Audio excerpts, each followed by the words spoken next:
Assam Chief Minister Himanta has stated that the police has already gathered enough evidence against Baidullah Khan, one of the accused in the Vineet Bagaria suicide case. He said that Baidullah is involved in several illegal activities, including illegal money lending, and due action will be taken against him as and when the case progresses.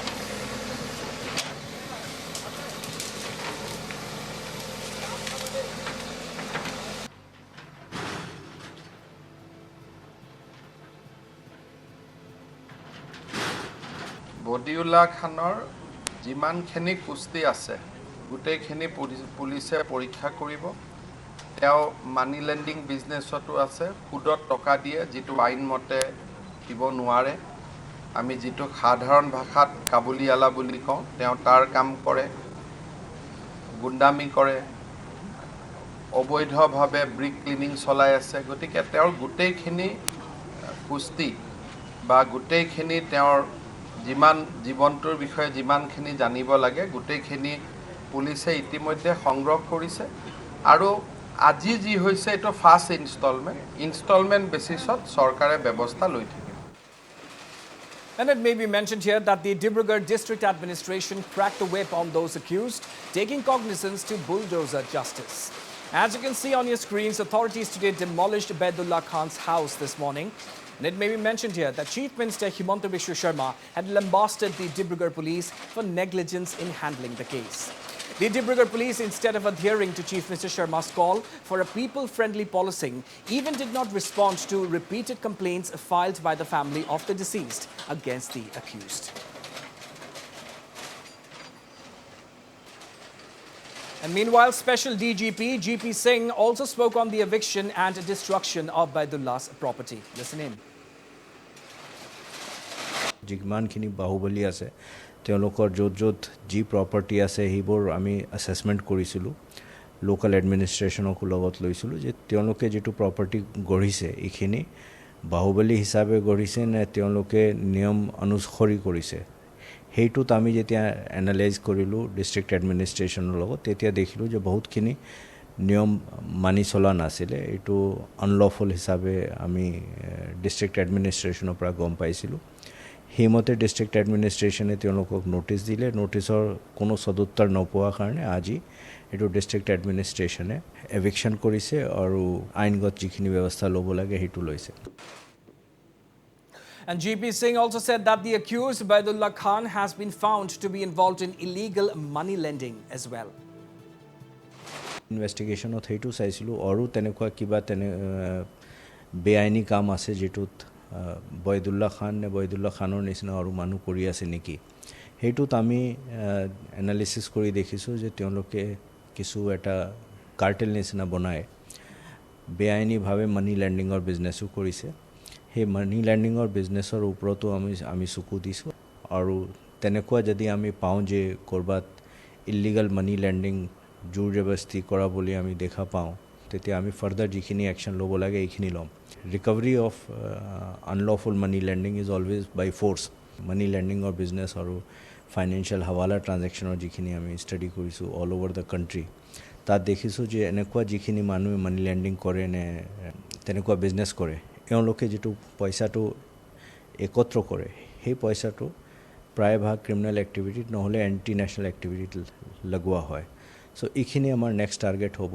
যে অকল বাইদুল্লাহ খানে নহয় তেওঁৰ লগত জড়িত থকা আৰু মানুহ আৰু তেনেকুৱা আৰু যদি কোনো মানুহ আছে অকল ডিব্ৰুগড় নহয় বাকি বেলেগ জায়গাতো যদি আছে ইলিগাল মানি লেন্ডিংৰ বিজনেস কৰি আছে আৰু এই পইচাটো একত্ৰ কৰি তেওঁলোকে যদি ক্ৰিমিনাল এক্টিভিটি নে এন্টি ন্যাশনাল এক্টিভিটিত লগাই আছে তেতিয়া আমি তেওঁলোকৰ ওপৰত কঠোৰ শাস্তি ব্যৱস্থা কৰিম।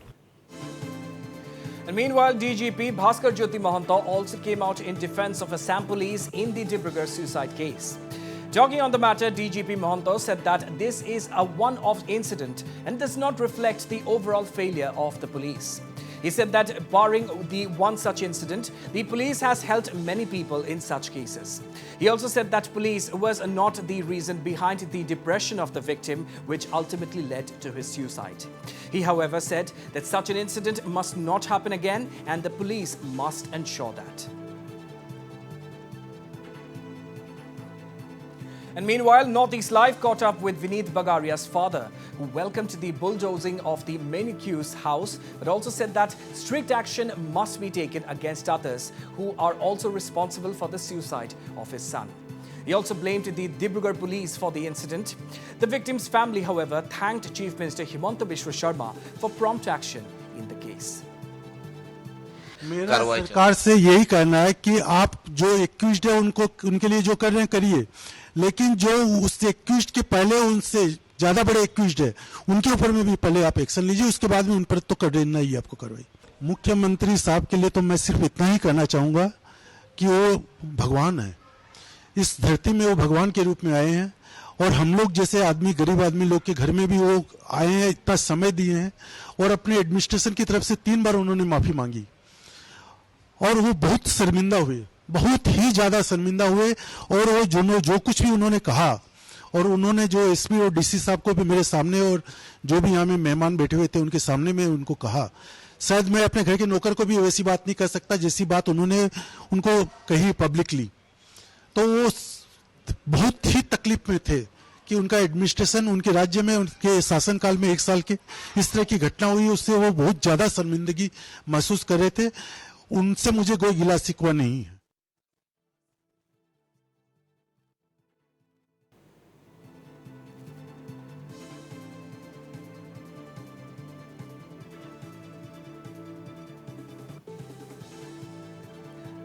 And DGP Bhaskar Jyoti Mahanta came out in defense of Assam Police in the Dibrugarh suicide case. Talking on the matter, DGP Mahanta said that this is a one-off incident and does not reflect the overall failure of the police.